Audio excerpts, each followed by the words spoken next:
This cop arrived at a home of reported child abuse, but didn't know he was about to meet his son.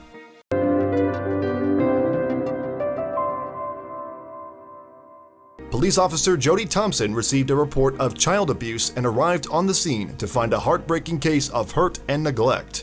Little did he know, though, that the case would change his life.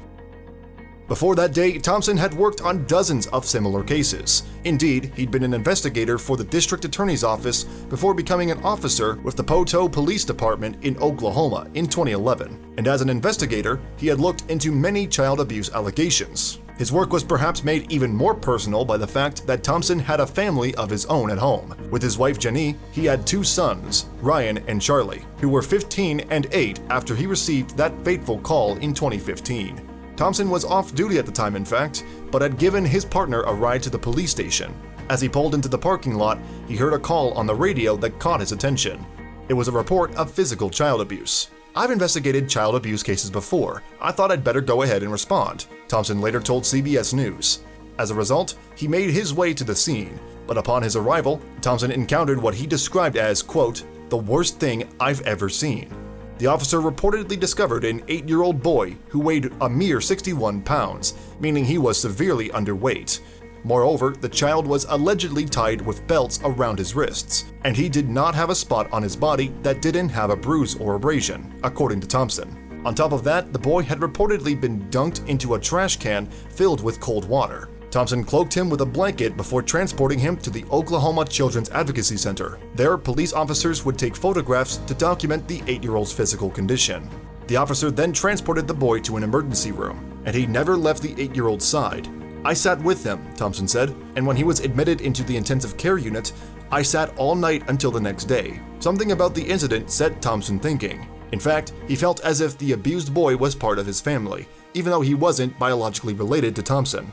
It was something that entered his mind as soon as he arrived on the scene of that 911 call. When I'd seen him in that house, shivering and his hands tied, just soaking wet and confused, I knew at that moment the only time I would be satisfied and sure that he was safe is if he was with me, Thompson recalled. So he decided to act. Indeed, with that epiphany, the father of two sprang into action the very next day. Thompson got in touch with the Oklahoma Department of Human Services so that he could be registered as a foster parent, and he was able to bring the boy, whose name was John, to his new home, Thompson's family home, on April 30th, 2015. The only person looped in Thompson's decision was the police officer himself. "When I brought John home, I didn't tell my sons or my wife," he said, but he faced little resistance from his family.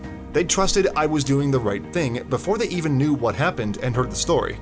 And little did they know, but the tale of John's adoption would become even more incredible still," according to the police officer. Just 2 days after Thompson brought John home, he received some unexpected news from his wife. She was expecting their third biological child, a son, whom they would name Zaven. And almost 7 months later, Thompson received yet another shocking piece of information. The police officer received a call from the Oklahoma Department of Human Services, who had news regarding John's biological parents. While in prison, John's mother had another baby, a girl, and the newborn needed a foster family. Unsurprisingly, Thompson didn't hesitate. "We literally picked her up in the hospital the next day when she was a day old and brought her straight home," he said. With that, he had 5 children, a family of 7, and he could barely believe it. "Never in my life did I dream of having a large family, but God had different plans, and so here we are, and I'm loving it all," Thompson said. The police officer had one more hurdle to clear before officially completing his extra-large brood, formalizing John and his sister Paisley's adoptions. In August 2016, the Thompsons adopted John without a fight from his parents, both of whom were in jail before their trials. As for little Paisley, they wouldn't rescind their parental rights to her. Eventually, though, the courts allowed the Thompsons to adopt the young girl. For all of his actions, the Oklahoma Bureau of Investigation honored Thompson in June of 2017 with a certificate of commendation. Jody's actions, as well as his family's, are second to none. The example of love and compassion he has shown is an example everyone should follow, Police Chief Stephen Fruin told CBS. As for John, he apparently adjusted well to his new life, earning straight A's in school and performing with a drama club. He even shared his backstory with the intention of aiding others who might have been through similar experiences. Perhaps he took his own father's words of wisdom into consideration. "Always have compassion. You never know what you're going to walk into," Thompson said.